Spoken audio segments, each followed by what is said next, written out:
Bismillahirrahmanirrahim. Assalamualaikum warahmatullahi wabarakatuh. Saya akan menceritakan kisah sukses Sandiaga Salahuddin Uno yang biasa dikenal dengan kita sebutan Sandiaga Uno. Saya akan menjelaskan profilnya terlebih dahulu. Profilnya seperti berikut. Dr. Haji Sandiaga Salahuddin Uno, BBA, MBA, lahir di Pekanbaru, Riau, 28 Juni 1969, yakni dengan umur 51 tahun. Adalah pengusaha dan politisi Indonesia. Ia dipercaya oleh Presiden Joko Widodo sebagai Menteri Pariwisata dan Ekonomi Kreatif dan Kepala Badan Pariwisata dan Ekonomi Kreatif pada Kabinet Indonesia Maju 2019-2024, menggantikan Wisnu Tama yang dilantik pada tanggal 23 Desember 2020.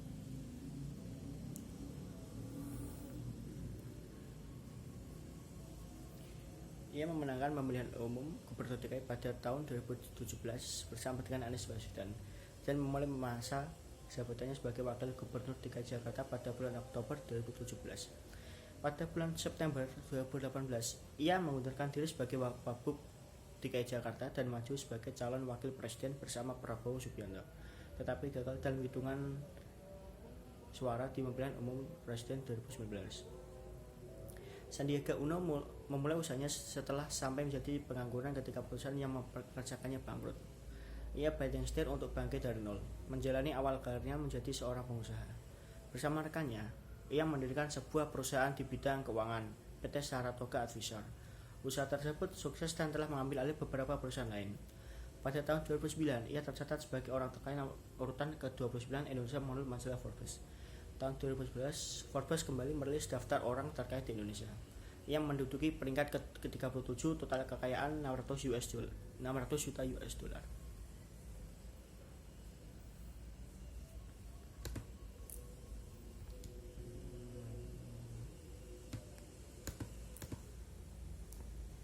Saya akan menceritakan kisah sukses perjalanan Sandiaga Salahuddin Uno.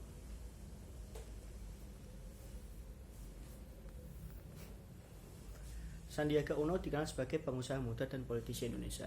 Saat ini menjabat sebagai Menteri Pariwisata, Ekonomi Kreatif dan Kepala Badan Pariwisata dan Ekonomi Kreatif. Memiliki nama lengkap Sandiaga Salahuddin Uno. Lahir dari keluarga harmonis yaitu Min R. Uno dan Rasif Halik Uno. Tempat kelahirannya adalah Rumbai, Pekanbaru, Provinsi Riau, tanggal 28 Juni 1969. Ayah Sandi bernama Rasif Halik Uno, lahir pada 1 Maret 1936, Gorontalo.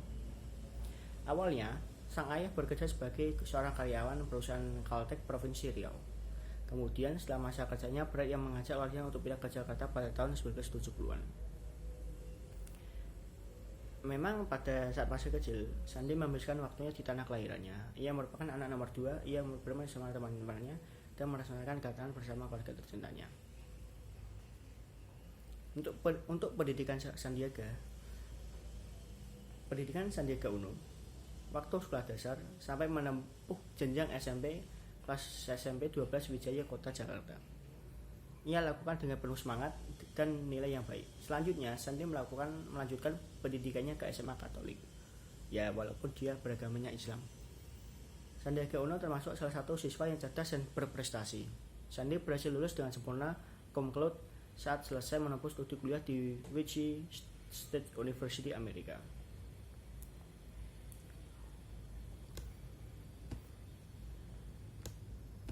Setelah ia lulus dari kampus Wichita State, selanjutnya Sandi bekerja pada Bank Sumaya waktu di Slovakia sebagai pemiliknya. Kemudian sudah 1 tahun bekerja, ternyata prestasinya sangat baik juga.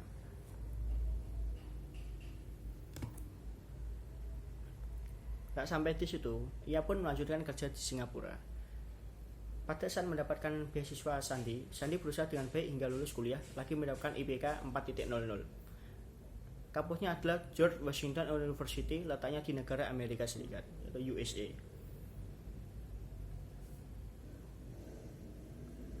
Selanjutnya, ia bekerja di Singapura pada tahun 1993. Pada saat itu pula, Sandiaga memutuskan untuk bergabung ke salah satu perusahaan investasi negara tersebut yang dikenal dengan nama Seapower Asia Investment Limited, berperan menjadi manajer investasi.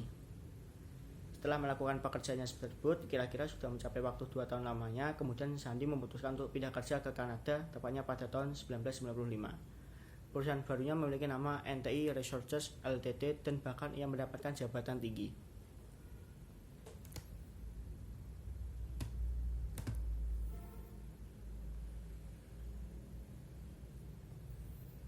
Memang dalam setiap kehidupan tidaklah serta-merta mengalami keberhasilan terus-menerus, pasti juga ada surutnya. Begitu pula yang Sandi rasakan saat perusahaan tempat ia bekerja mengalami krisis moneter hingga mengalami kebangkrutan. Alhasil para karyawan ter-PHK termasuk beliau, Pak Sandiaga. Keputusan Sandi kemudian kembali ke tanah kelahirannya Indonesia dan mencoba untuk memulai kehidupan barunya. Memang pada awalnya kepulangannya ia sempat menjadi pengangguran. Akan tetapi beliau memutuskan untuk mencari pekerjaan. Namun banyak sekali kendala sehingga patahnya ia membutuhkan hasil yang memuaskan. Hampir 25 lamaran ke perusahaan dan mereka menolaknya. Belajar dari berbagai pengalaman pahit atas penolakan tersebut, kemudian ia merubah pemikirannya dan menjadi seorang karyawan untuk menjadi seorang pengusaha.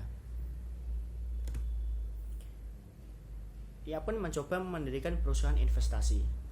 Pemikiran menjadi seorang pengusaha kini ia jalani dengan salah satu temannya bernama Edwin Soraja pada tahun 1998 dengan mendirikan sebuah perusahaan investasi yaitu PT Saratoga Investama Sedaya. Bermula dari sinilah mereka mulai menjalankan bisnis bersama-sama. Lantaran kekuatan dan juga semangat dari keduanya tersebut, mereka memanfaatkan setiap jaringan dengan baik agar bisa terhubung ke berbagai perusahaan maupun lembaga dalam negeri dan luar negeri. Dengan demikian, bisnis Sandiaga Uno akhirnya bisa mengalami keberhasilan. Bisnisnya tersebut bergerak dalam bidang telekomunikasi, produk kehutanan dan pertambangan. Sistemnya adalah mencari modal dan investor, kemudian dana tersebut Sandi jadikan untuk mengakuisisi pada sebuah perusahaan yang mengalami masalah keuangan, lalu yang memperbaikinya. Sandiaga Uno masuk daftar orang terkaya di Indonesia.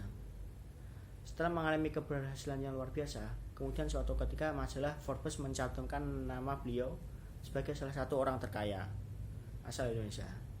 Pada waktu itu, prediksi kekayaan beliau bisa mencapai 400 juta US dollar dan ia mendapatkan urutan ke 29 pada tahun 2013. Pada waktu itu pula, perusahaan yang ia kembangkan bersama bernama Saratoga Investama Sedaya Capital merupakan yang terbesar dan mempunyai banyak karyawan sekitar 20.000 pekerja. Akan tetapi, pada pertengahan tahun 2015 beliau mundur dari jabatan direktur utama dari bisnis tersebut. Ia juga masuk kategori orang terkaya ke-63 di Indonesia versi Globe Asia.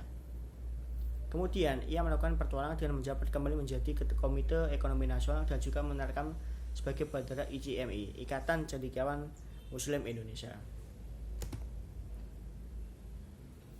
Jumlah kekayaan Sandiaga Uno.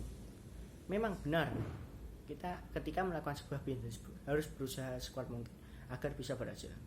Seperti halnya Sandiaga Uno ini. Lantaran mengubah pemikiran menjadi pengusaha, kini beliau mempunyai sejumlah kekayaan dari hasil kerja hingga mencapai 3,8 triliun. Informasi tentang kekayaannya tersebut berasal dari LKHPN, Laporan Harta Kekayaan Penyelenggara Negara. Sekitar tahun 2016, pada waktu itu ia memutuskan untuk melanjutkan misi ke jenjang politik dan dengan menjadi calon peserta Pilkada DKI Jakarta. Memang jumlah uang Sandi sangatlah banyak, sehingga majalah bisnis luar negeri memperkirakan kekayaannya mencapai 7,2 triliun pada tahun 2017. Akan tetapi, ketika memasuki 2019, jumlah kekayaan sebanyak itu menyusut hingga tersisa kurang lebih dari 4,3 triliun saja. Ia pun melakukan perjalanan untuk membentuk keluarga bahagia.